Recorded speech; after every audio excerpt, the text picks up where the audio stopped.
Believe in yourself. Have faith in your abilities. Without a humble but reasonable confidence in your own powers, you cannot be successful or happy. But with sound self-confidence, you can succeed.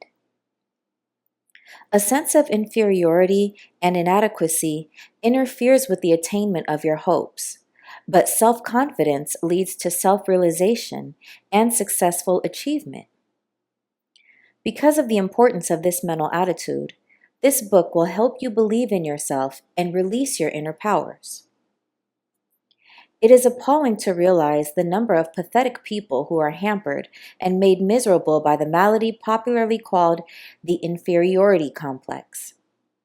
But you need not suffer from this trouble. When proper steps are taken, it can be overcome. You can develop creative faith in yourself, faith that is justified. After speaking to a convention of businessmen in a city auditorium, I was on the stage greeting people when a man approached me and with a peculiar intensity of manner asked, "May I talk with you about a matter of desperate importance to me?" I asked him to remain until the others had gone. Then we went backstage and sat down. "I'm in this town to handle the most important business deal of my life," he explained. "If I succeed, it means everything to me.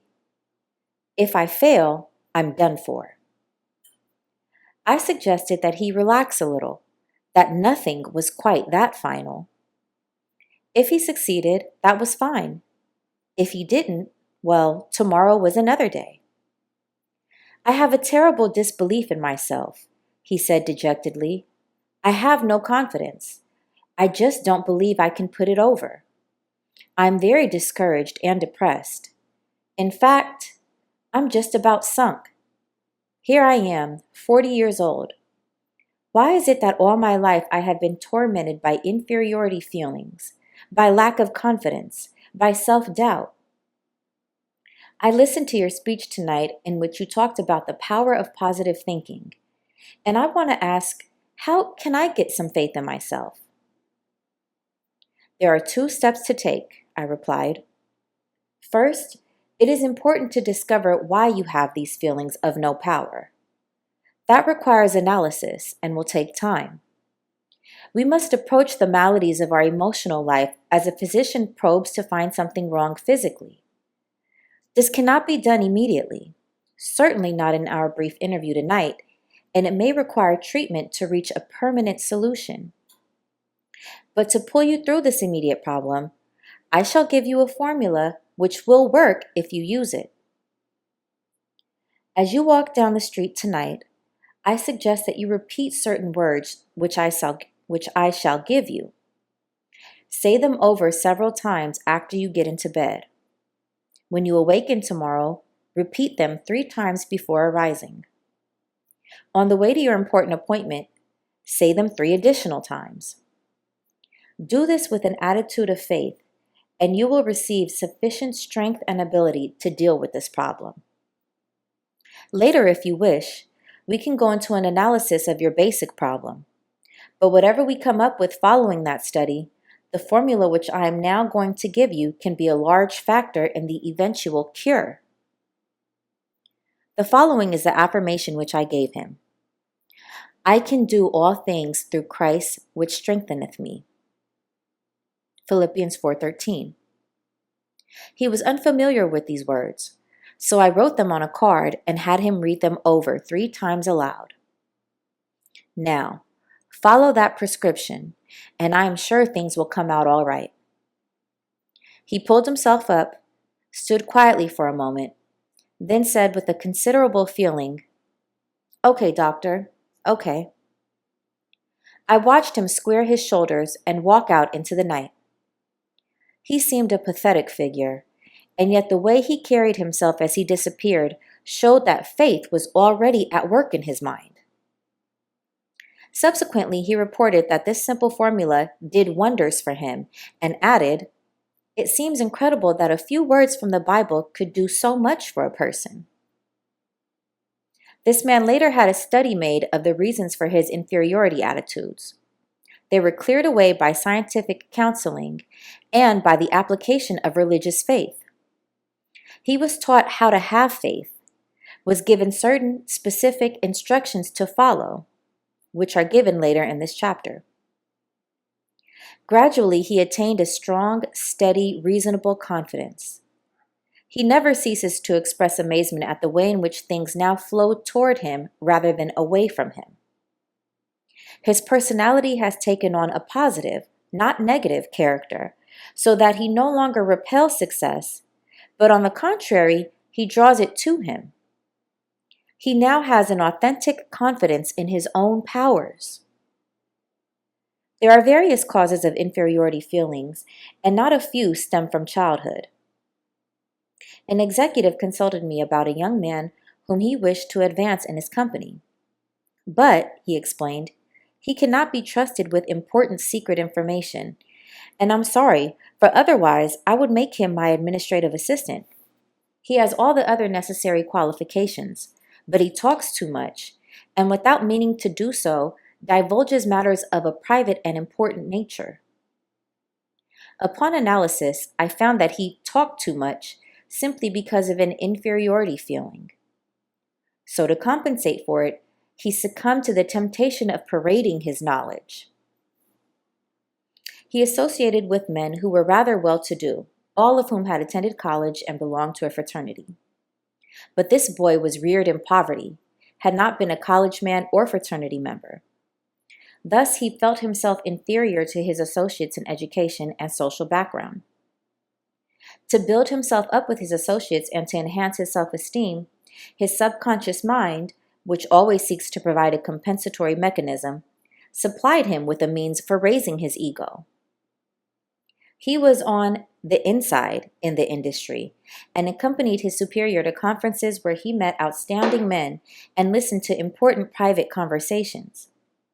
He reported just enough of his inside information to cause his associates to regard him with admiration and envy. This served to elevate his self-esteem and satisfy his desire for recognition.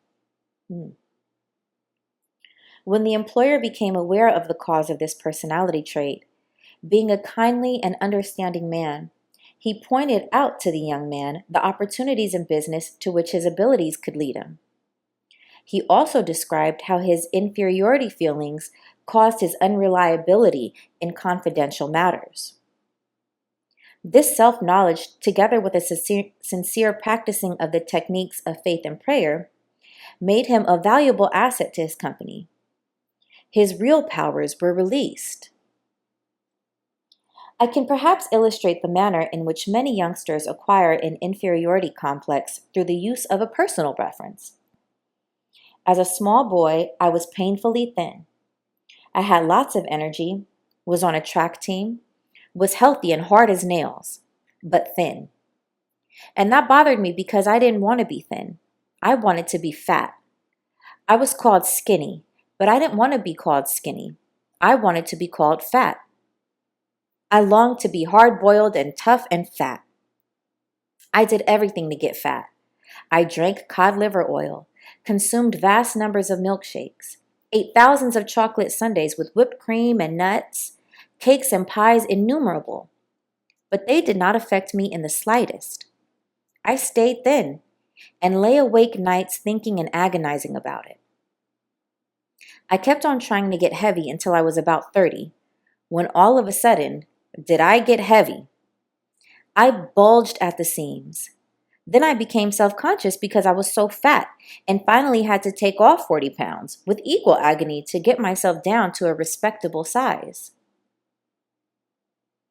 In the second place, to conclude this personal analysis, which I give only because it may help others by showing how this malady works, I was a minister's son and was constantly reminded of that fact.